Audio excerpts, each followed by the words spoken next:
Hey guys, tonight we're trading counting sheep for counting hoofbeats across the vast, windswept Mongolian steppe. Forget your modern express delivery apps.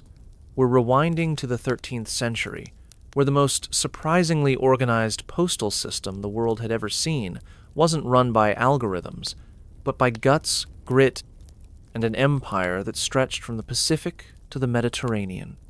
Picture this. You're not cozy in bed just yet.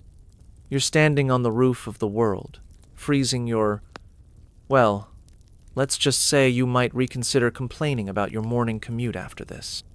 So, before you get comfortable, take a moment to like the video and subscribe, but only if you genuinely enjoy what I do here.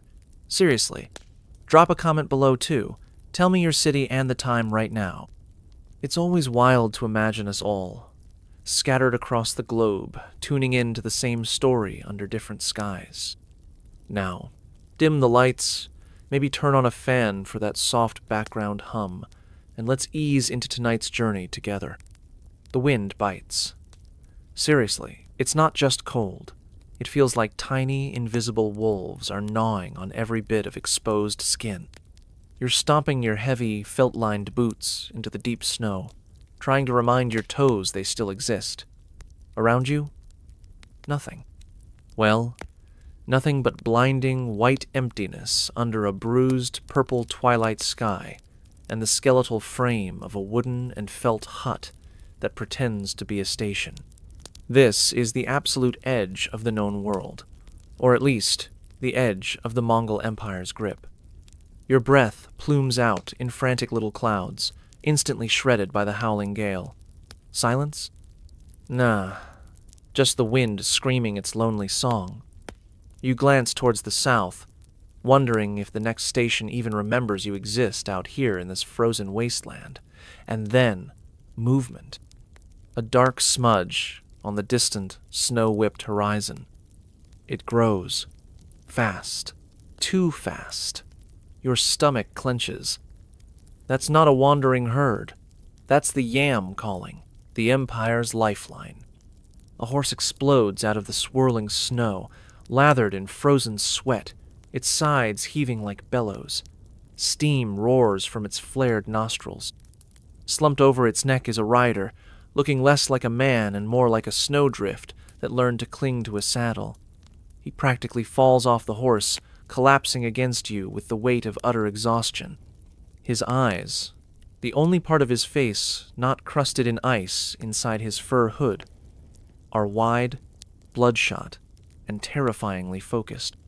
No hello, no lovely weather. He just fumbles inside his multiple layers of frozen furs with fingers that look disturbingly like frostbitten carrots. What he pulls out isn't a scroll. It's a thick leather tube, sealed tighter than a drum with layers of wax and grease. And stamped right into that wax, a snarling wolf head and a fierce gerfalcon in flight. Your blood runs colder than the wind. That's the Khan's personal seal. This is Morinu Mideg, the horse messenger dispatch. The absolute highest priority. Translation: deliver this or die trying. Probably just die. Yam. Wild fox spring. Next, he rasps, the words tearing at his throat like shards of ice. Then his eyes roll back, and he's gone, a dead weight pulled inside the hut by your equally grim-faced companions, just like that. The frozen cylinder is in your numb hands. It feels alive. Not warm, but pulsing, with a terrifying energy. This isn't just mail. This is the literal heartbeat of an empire that spans continents. Maybe it's a desperate plea for reinforcements from a general about to be overrun. Maybe it's the coordinates for a rival Khan's camp, marked for annihilation. Maybe it's just a really, really angry note about late taxes. Whatever it is, the entire weight of Genghis Khan's legacy feels like it's resting right now against your rapidly chilling chest. Forget feeling insignificant. You are insignificant. But this tube?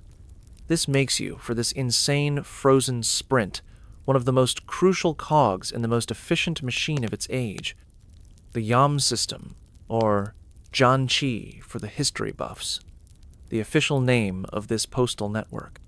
Fun, or terrifying fact, dispatches like this, marked with the Gerfalcon seal, were nicknamed Haidongqing, after the incredibly fast hunting bird, basically meaning, get this there yesterday or else. And here's a little academic spice. Historians still argue whether these early, ultra-remote stations were purely for military, political panic messages, or if they ever handled slightly less world-shattering traffic. Judging by the look of that rider, probably panic messages. No time for deep thoughts. Instinct kicks in. You stumble through knee-deep snow towards the hitching post. 3 horses shift restlessly, their breath pluming like miniature volcanoes in the cold. They know the drill. You grab the reins of the biggest beast, a rangy black stallion who looks like he eats blizzards for breakfast. Swinging into the saddle feels like climbing a mountain. One last glance. The unconscious rider swallowed by the hut's gloom. The deadly cylinder now jammed securely inside your own furs. Its icy kiss, a constant, grim reminder. Ahead, pure, unadulterated, howling void. 23 miles southwest, to Wild Fox Spring. Another hut, hopefully with hot airag, fermented mare's milk, an acquired taste. And another poor soul waiting to hear your hoofbeats in the storm. You dig your heels in. The black horse surges forward like a bolt released from a crossbow, vanishing into the swirling white chaos. The wind roars, stealing your breath, driving ice needles into your face. You hunch low, burying yourself in the horse's mane, trusting its wild instinct more than your own frozen senses. That wax tube burns cold against your skin. You can almost feel the phantom heat of distant battles, the frantic energy of command radiating from it. Faster, faster. You're not a person anymore. You're a single shivering spark carrying the fire of empire through the frozen night. The relentless, icy pulse of the yam is all that matters now, driving you deeper into the storm. Welcome to the surprisingly organized chaos of the Mongol Postal Service. Your first day? Let's just hope it's not your last. Your frozen fingers finally find purchase on the rough, ice-slicked wood of Wild Fox Spring Station's door, shoving it open against the wind's stubborn resistance. You stumble inside, dragging the howling blizzard with you for a moment, before the thick door slams shut, muffling the fury outside. Instantly, you're hit not by warmth, but by a thick, pungent wall of heat. Heat radiating from a central stone hearth roaring with flames. Heat radiating from dozens of packed bodies. Heat radiating from steaming piles of, well, let's just say the station's resident livestock share the space. The air hangs heavy with the smell of wet wool, wood smoke, sour milk, sweat, dung, and something vaguely meaty simmering in a massive iron cauldron. It's chaos. It's loud, it's alive, and it's your temporary salvation. You barely have a second to register the scene. Figures huddled on rough sleeping platforms, others gulping down bowls of stew, a cluster arguing fiercely over a dice game in the corner, before a wiry man with eyes like chips of obsidian materializes in front of you. He doesn't smile. He barely glances at your face. His gaze locks onto the bulge beneath your furs, where the leather tube rests. One grimy hand snaps out, palm up. Wordlessly, you pull the precious cylinder free. He snatches it, his fingers brushing yours, surprisingly warm and calloused. He examines the seal, gives a curt, satisfied grunt, and vanishes into the throng towards the back of the long hut faster than you can blink. Your part with the Imperial Lifeline? Done. Just like that. The crushing weight lifts, replaced by a bone-deep weariness and the sudden, overwhelming awareness of your own frozen, aching body. But the yam machine doesn't stop for you. Even as you sway on your feet, another figure approaches. This one holds out a chipped wooden bowl filled with a murky, steaming liquid. You take it numbly. It It smells herbal? Meat-ish? Honestly, it smells like survival. You gulp it down, scalding your throat, not caring. It's hot. That's all that matters. Then, a gesture towards a relatively quiet corner near the fire. Not a bed, just a scrap of space on a packed wooden platform covered in grimy felt blankets. Collapse isn't a choice. It's gravity taking over. You sink onto the platform, the heat from the fire finally beginning to seep through your frozen layers, making your skin prickle painfully. 5-star luxury? Ha! Think more. Post-apocalyptic hostel, where everyone smells faintly of horse and desperation. But right now, that felt blanket feels like a cloud. Fun fact, or maybe just gross fact, archaeologists find tons of animal bones at old yam sites, suggesting the stew pot was rarely empty, though the exact menu probably depended heavily on what was locally available, or what wandered too close to the station. You're just starting to contemplate the bliss of not moving for 5 whole minutes when a sharp whistle cuts through the din. Your eyes snap open. Near the main door, a commotion. The wiry man is back, holding a different leather tube. Beside him stands a fresh-faced rider, or at least fresher than you were. He's gulping down a bowl of that questionable stew like it's his last meal. Your black stallion? Gone. Already being led away, steaming and exhausted, towards the stables attached to the side of the main hut. In its place, a compact, fiery-looking chestnut mare is being saddled with ruthless efficiency. This is the core magic of the yam. The relay. The message, not the messenger, is everything.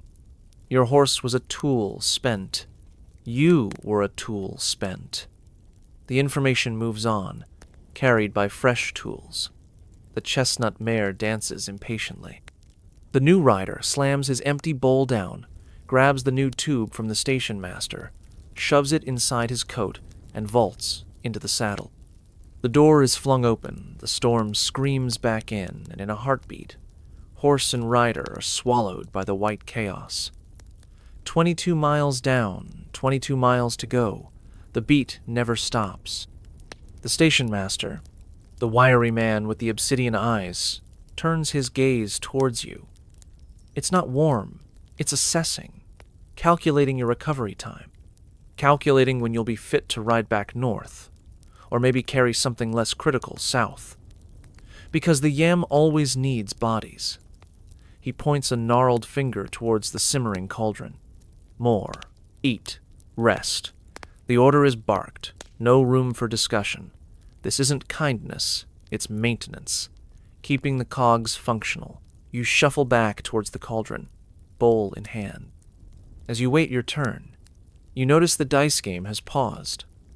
One player, a grizzled man with a scar running through his eyebrow, holds up a small rectangular plaque dangling from his belt.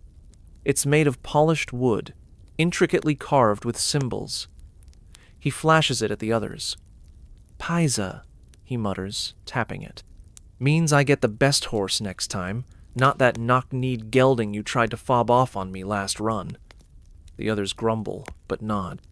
That little plaque, the Paisa, was the golden ticket, the all-access pass of the Yam.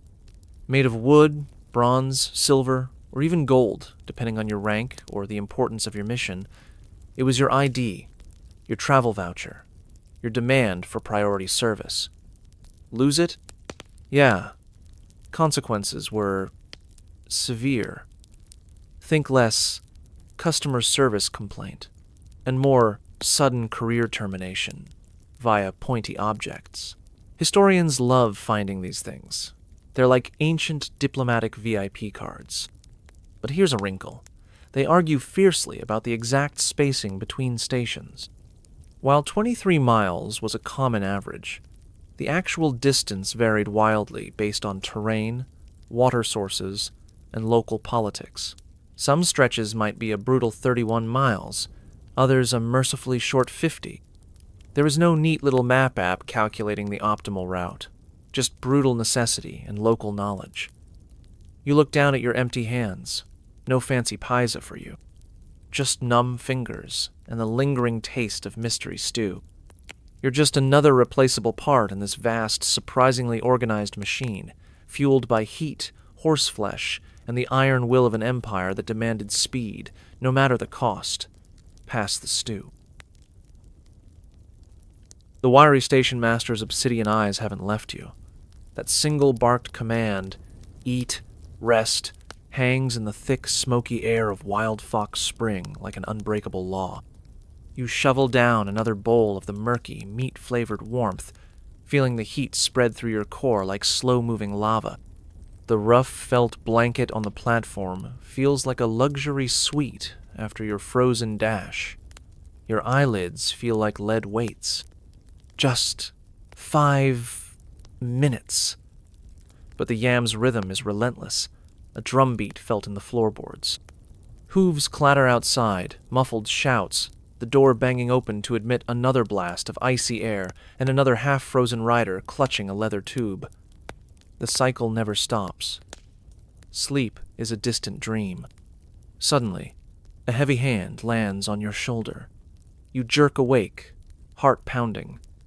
It's the grizzled dice player, the one with the scar through his eyebrow.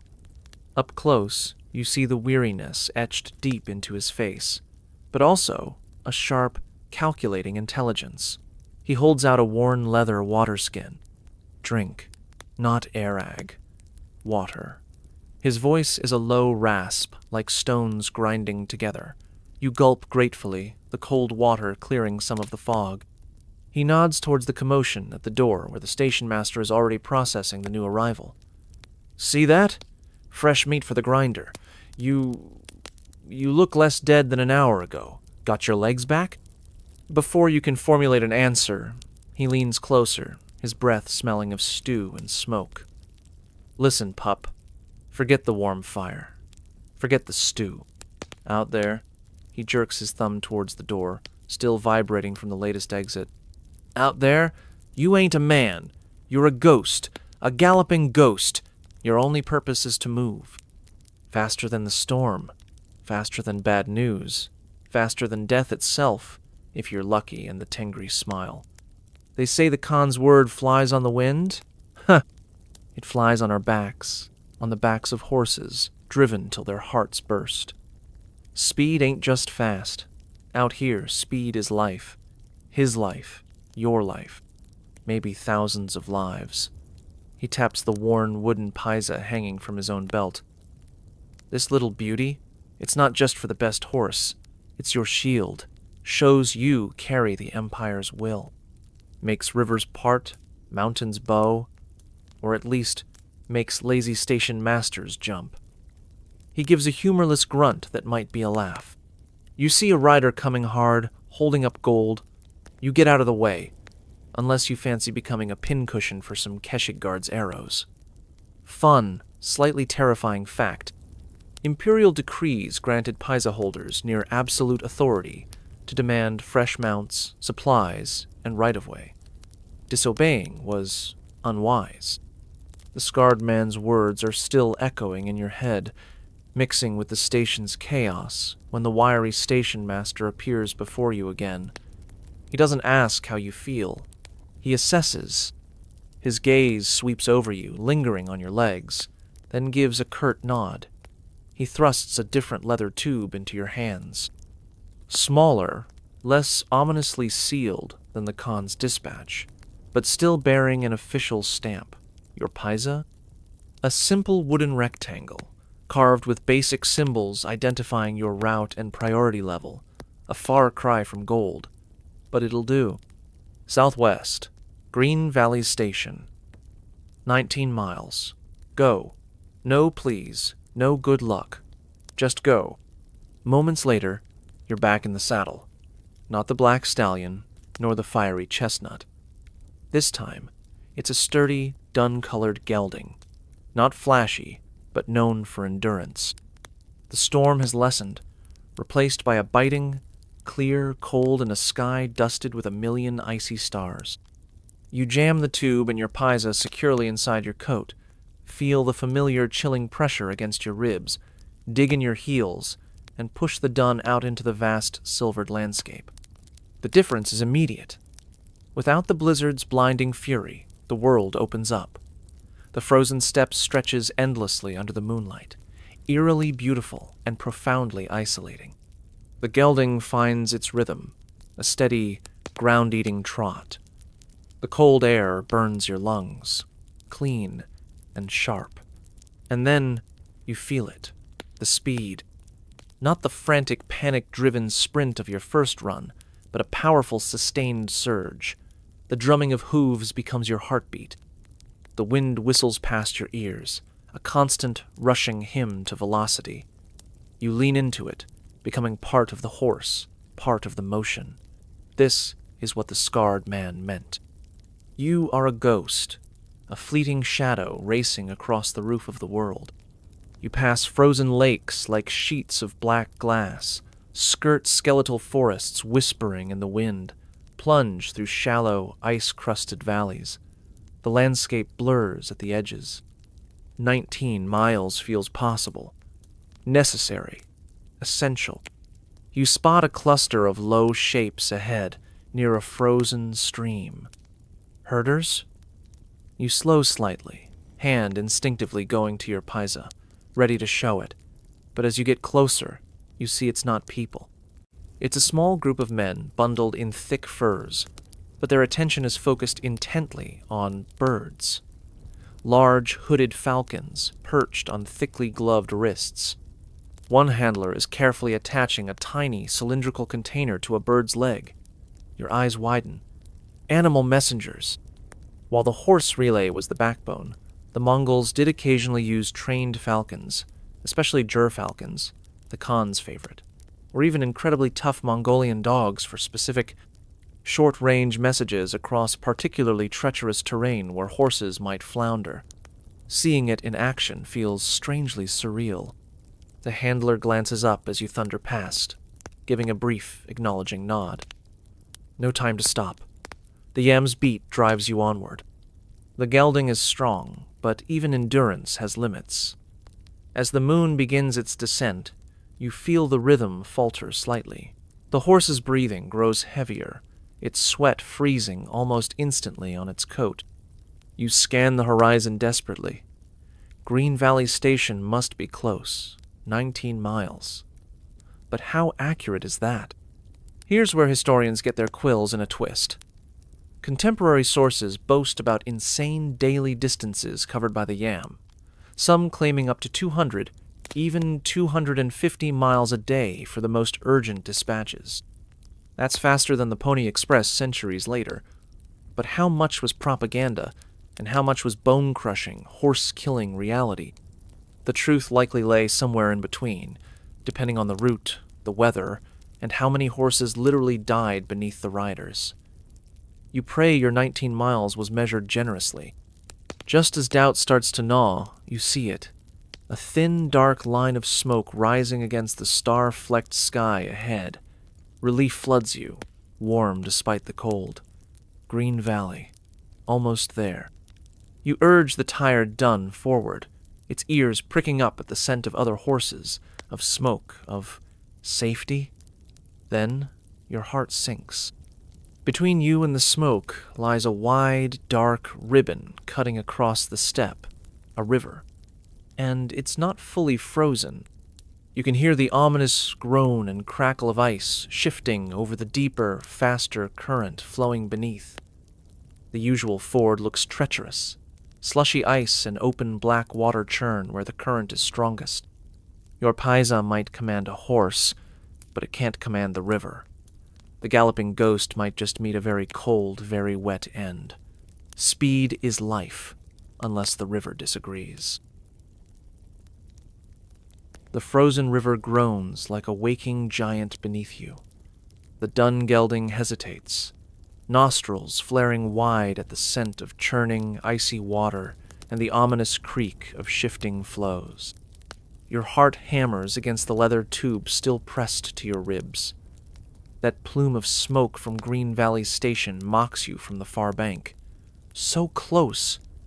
You scan the treacherous surface desperately. There, a narrower point upstream, where the ice seems thicker, anchored by jagged rocks piercing the surface like rotten teeth. It's a gamble, a huge gamble. But stopping means failure, and failure in the Yam has consequences colder than this river. Digging your heels, you urge the reluctant dun towards the crossing, whispering prayers to the Tengri your mother taught you long ago. The horse steps onto the ice, testing, its hooves slipping slightly. Every creak, every shuddering groan beneath you feels like the earth cracking open. Inch by agonizing inch, you coax the animal across, your own breath held tight. The black water swirls hungrily, just inches away, sloshing against the ice edge. The final leap onto solid, snow-covered ground on the far bank sends a jolt of pure relief through you. The gelding scrambles up, snorting. Green Valley Station, smelling blessedly of wood smoke and horse dung, is just a short, weary trot away. Collapsing inside Green Valley feels like a replay of Wild Fox Spring, only warmer and busier. Much busier. After the numbing isolation of the frozen steppe, the sheer humanity inside the long, low station hut is overwhelming.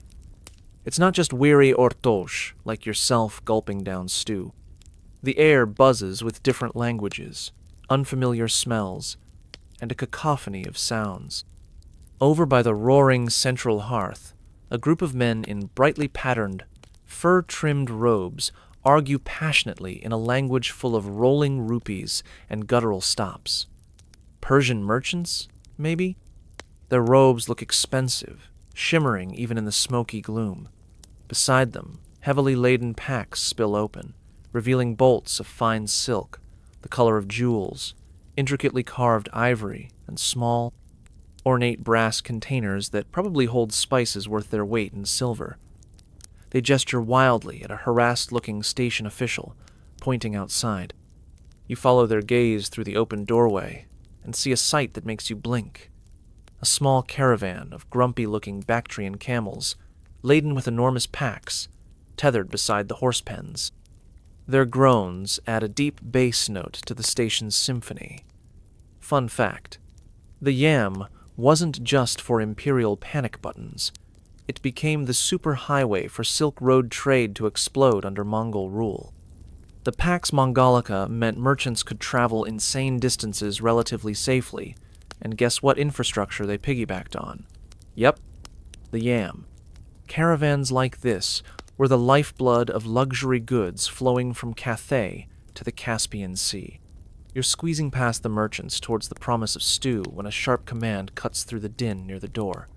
"Make way!" A figure strides in, flanked by two stern-looking guards in lamellar armor.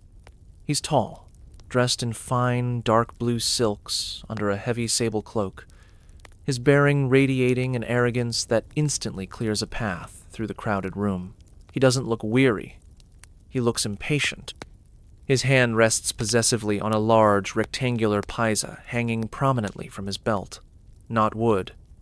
Silver. Maybe even gold inlaid? You can't tell, but its gleam is unmistakable. This is no mere courier. This is an Elki, an ambassador, a direct representative of the Khan himself, or perhaps a powerful prince. He snaps his fingers imperiously at the station master, who practically scrambles over. The Elki speaks rapidly, gesturing outside. You glimpse a covered cart drawn by 4 strong horses waiting beyond the door, its curtains tightly drawn. What or who is inside? A tribute princess? A captured scholar? Exotic pets for the Khan's menagerie? The mind boggles. Cold, bizarre fact.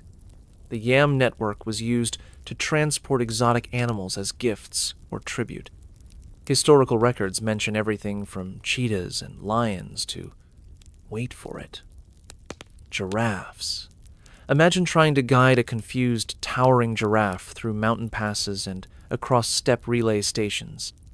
Historians argue fiercely whether all stations were equipped for such logistical nightmares or just specific routes near major capitals. Judging by the station master's panicked expression right now, probably not Green Valley. You finally get your bowl of stew. It tastes suspiciously like yesterday's, maybe with a few extra mystery chunks, and find a sliver of space on a less crowded platform. As you eat, absorbing the chaotic scene, your ears pick up another conversation nearby.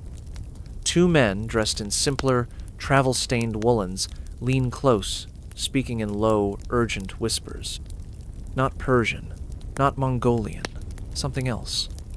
One pulls out a small, folded piece of paper, not an official cylinder, and shows it to the other.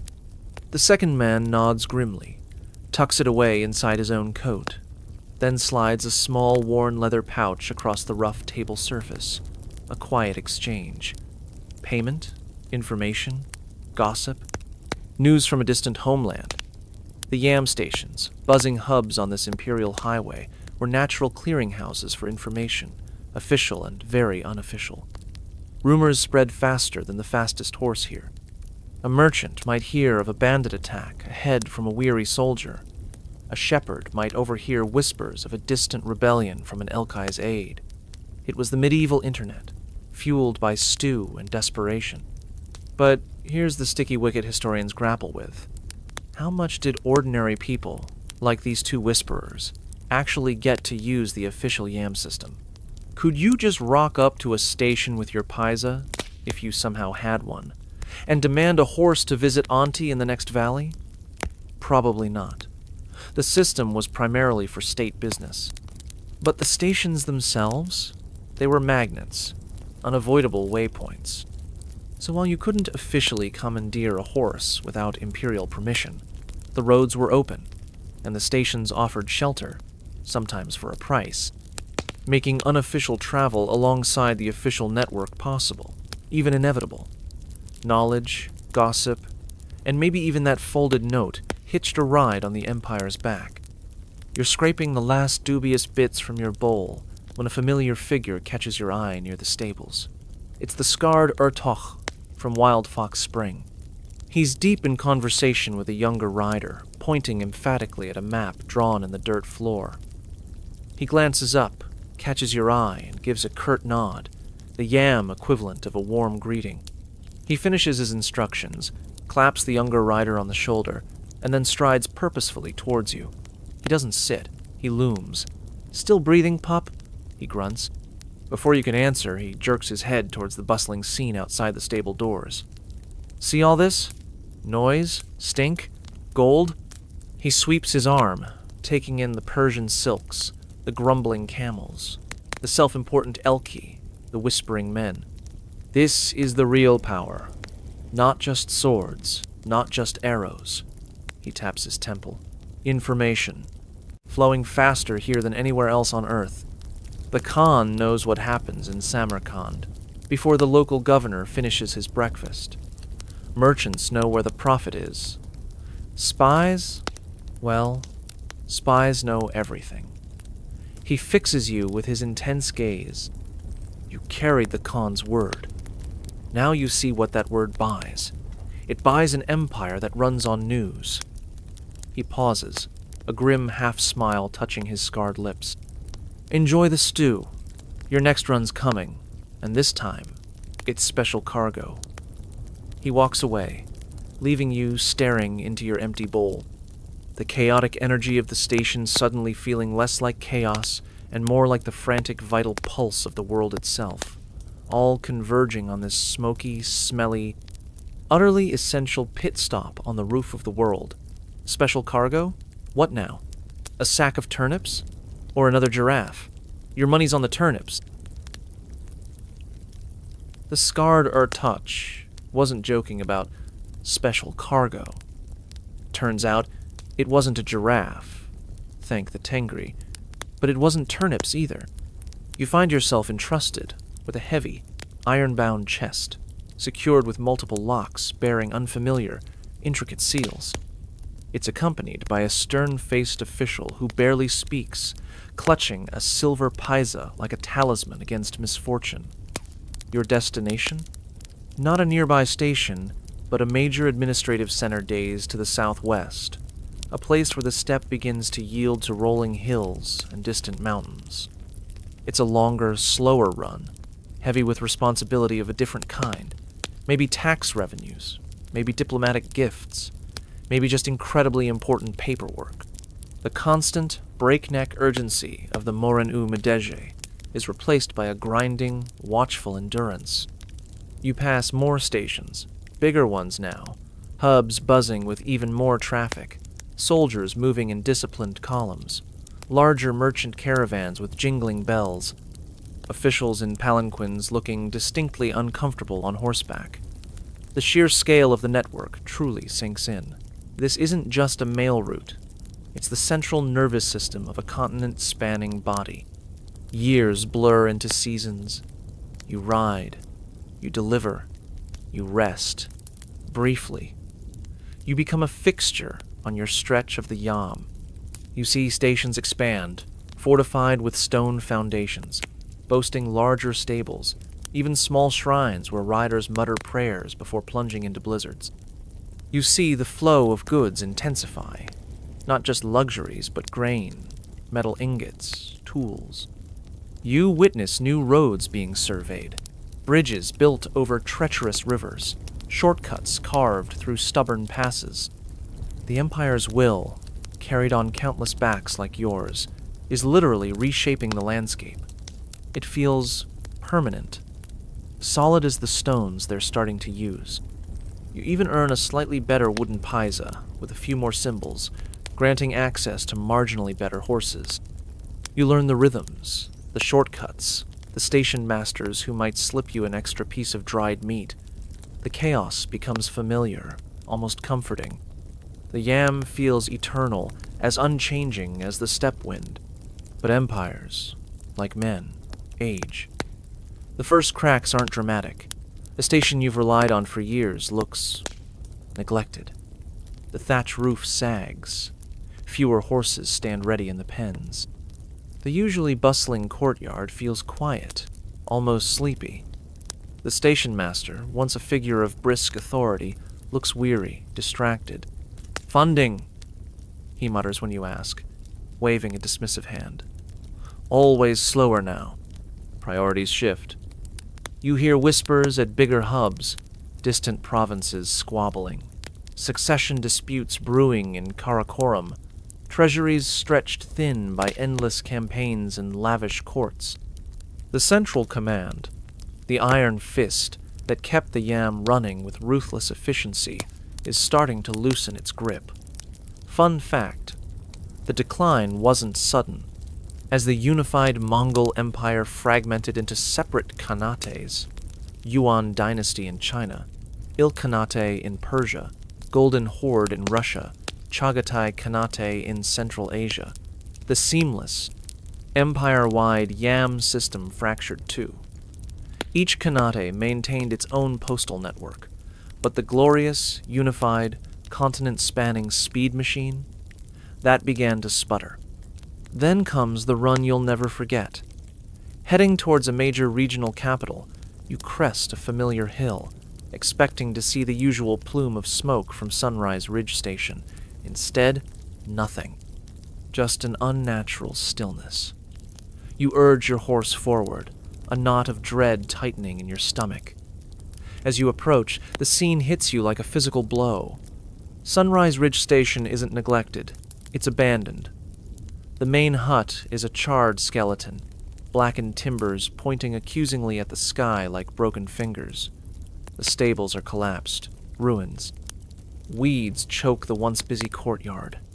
Scavenger birds wheel overhead, their cries the only sound.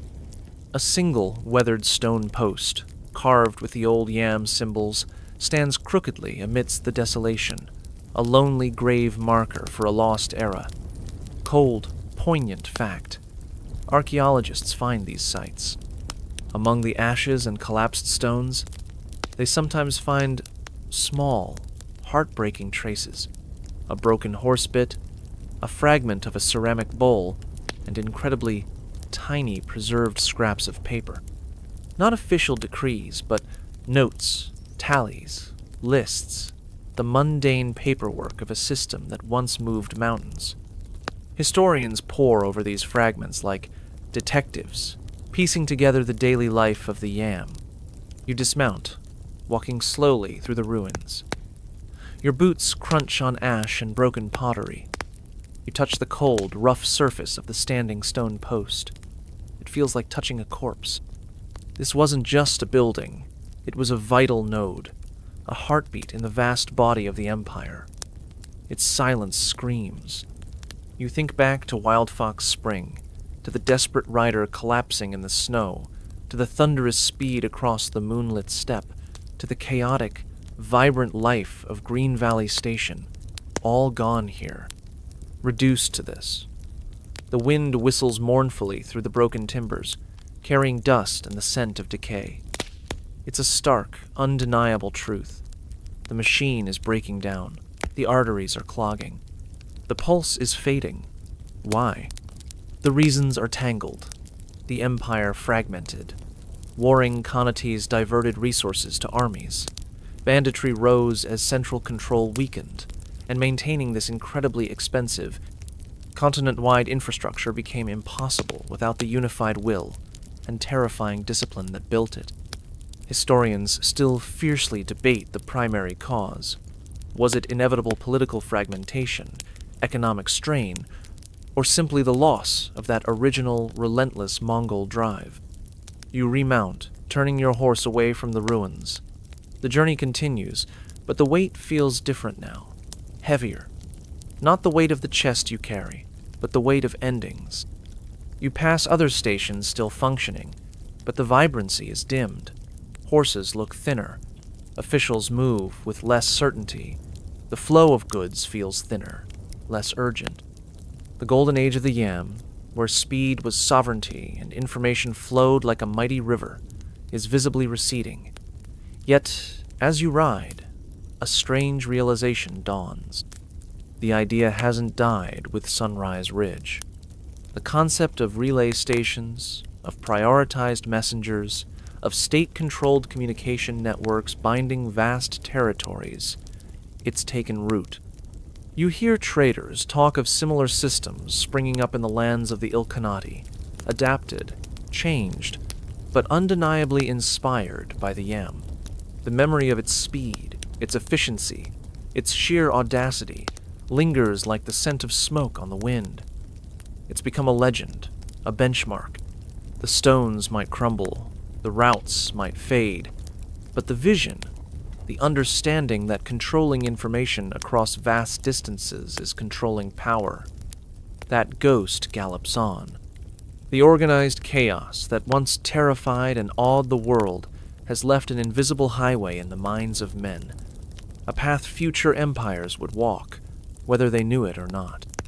The physical network is dying, but its echo is just beginning its journey through time. The image of that lonely stone post fades slowly, like smoke dissolving into the starlight above your own quiet room. The howl of the steppe wind softens, blending seamlessly now with the gentle whir of your fan, a soothing counterpoint to the silence. The phantom ache of long hours in the saddle, the bite of frozen air, the weight of the leather tube against your ribs, it all melts away, leaving only a profound sense of quiet wonder. Think of it, an empire built by horseback conquerors, masters of the swift raid and the terrifying charge, who also grasped with startling clarity that true power lay not just in the sword, but in the word delivered faster than anyone dreamed possible.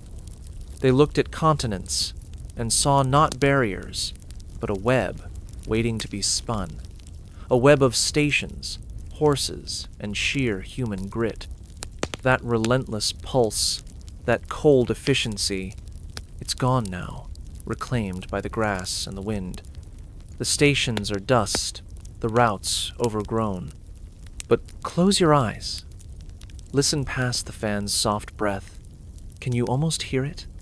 The faint, rhythmic drumming of hooves across centuries? Not the sound of conquest, but the whisper of connection.